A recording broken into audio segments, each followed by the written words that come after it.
We're going to create a new bracketed Swiss. So running Bridgescore Plus, click on new bracketed Swiss, and pretty much all the defaults are going to be valid. So the important things for a bracketed Swiss are the following. You want to know the default bracket size. That's the number of teams in each bracket. This is going to be the first index number. So you're going to start selling at team number 1, but the first assigned number is going to be 111. We do 111 because the middle digit is going to be the bracket number. So 121 will be bracket 2, 121 through 128. So let's assume that we're going to have an 8-team round robin, and we are going to add the bracket string to the name. The name is going to be the Saturday Morning Swiss. So I'll just shorten that because this bracket number is going to be appended to that name. And in general, we want to try and keep it under 30 characters, simply because that's an ACBL score restriction. Everything else is pretty much going to be the same. We're going to start selling at team number 1.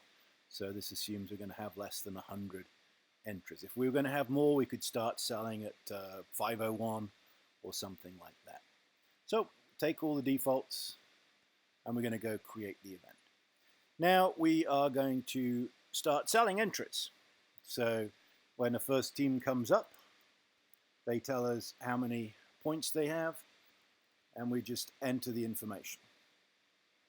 What is going to happen with the display, we turn on this under the display, we turn on the best field, and this is going to be a separate window which is displayed on the projector. Now, configuring the projector is outside the scope of this video. Fairly standard computer stuff to be able to display the contents of a window.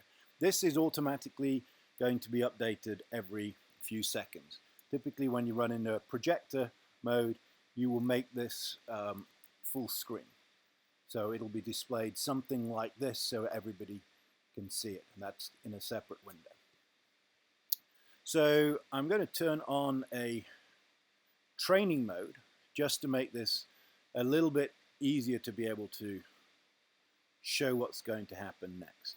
So I'm going to very quickly add 50 teams.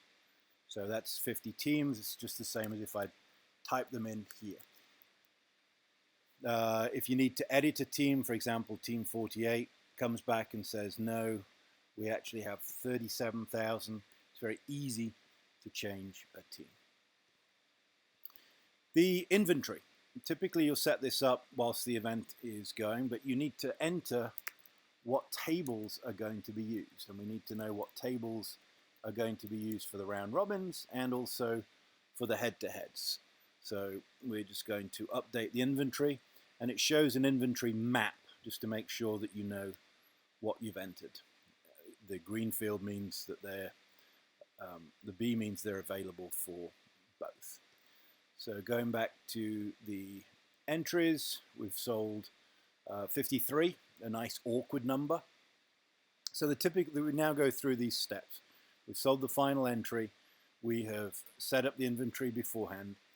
Now we go to bracketing. The default is going to be that the last bracket has all the extra teams. You can change the bracket numbers from here, but this all looks good. So we're done with the bracketing and we go to the matching. Matching is random. No need to change anything on this. Now this is the hardest screen to explain, but what's happened here is the software has automatically assigned tables. When we're running a bracketed Swiss, we really like to try and keep the tables sort of together. So it's going to use, what I'm going to do now is instead of having, I'm going to make the first round robin be D1. Now note what happens to all the other tables when I change the round robin. This way A1 through 4 is bracket 1. What I'm going to do now is to publish this information. So what's happening on the screen is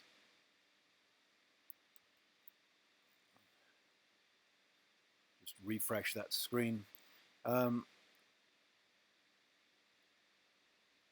is the assignments are starting to go up. And as I publish more assignments, more brackets, they're automatically displayed. So this screen refreshes every 10-15 seconds. So we'll see in a few seconds that brackets 5 and 6 are now automatically displayed. There's nothing that you need to do once you get this screen set up with the projector. So we've now started the event. We went through selling the entries. We entered the inventory for the tables that's available. We went through a bracketing screen for a bracketed Swiss. There's little to do in there. Nearly always the default is that the last bracket has all the teams and runs a regular Swiss. Matching is who plays who, and the tabling, and everybody should now be seated and playing.